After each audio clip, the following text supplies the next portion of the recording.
11 miles from my front door just this past week, a broken, pained, radicalized teenage shooter opened fire on a bunch of innocent teenage classmates and their teachers.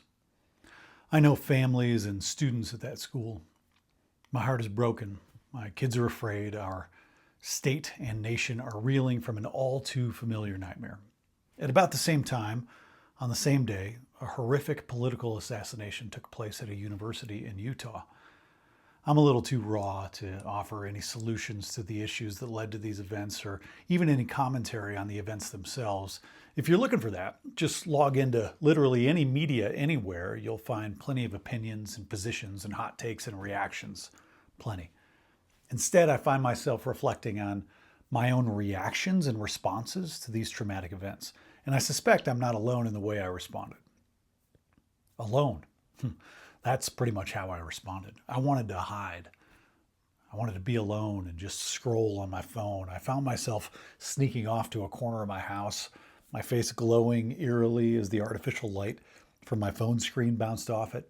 I was curling up. I was hunkering down and scrolling and scrolling and scrolling deeper and deeper into the worst opinions, comments, videos, posts, and trash that social media had to offer me.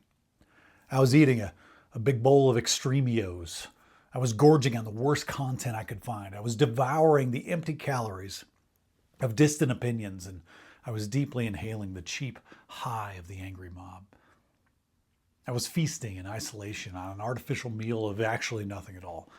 I was trying to fill the emptiness and aching inside with a bunch of thin, polluted, poison hot air.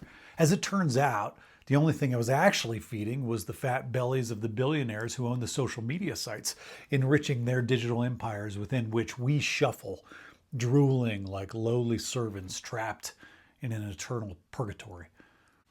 So that wasn't really healthy. And it got me thinking about how to escape this vicious trap. It got me thinking about how we desperately need to rescue ourselves and our neighbors one by one from this purgatory, this cage of disconnection and isolation. I think I'm realizing that the only way out of this tempting trap of cyclical mass trauma and predictable social screeching is the narrow path of togetherness. Jesus taught in his Sermon on the Mount that we should enter through the narrow gate, for wide is the gate and broad is the road that leads to destruction. And many enter through it, but small is the gate and narrow the road that leads to life, and only a few find it. That metaphor helped me realize this truth, and I don't say this lightly. We can only rescue each other from the hell of isolation one person at a time, person to person, one by one personal text message at a time, one personal phone call, one personal invitation, one coffee date at a time, one long walk with a close friend at a time, one human to human moment at a time. The substance our bodies crave in the darkest periods of our lives is not a cheap digitized process knockoff of sacred human connection. It is the real thing. It's easier to use the tempting wide gates of social media or mass news channels. We can consume so much so fast there. We can write and record and post and shout so easily there. We can boil down complex issues into bite-sized, plastic-wrapped, greasy, fast thoughts there. We can scroll and chomp and munch on so much junk food there. It's so tempting and so easy, but the narrow gate is the way.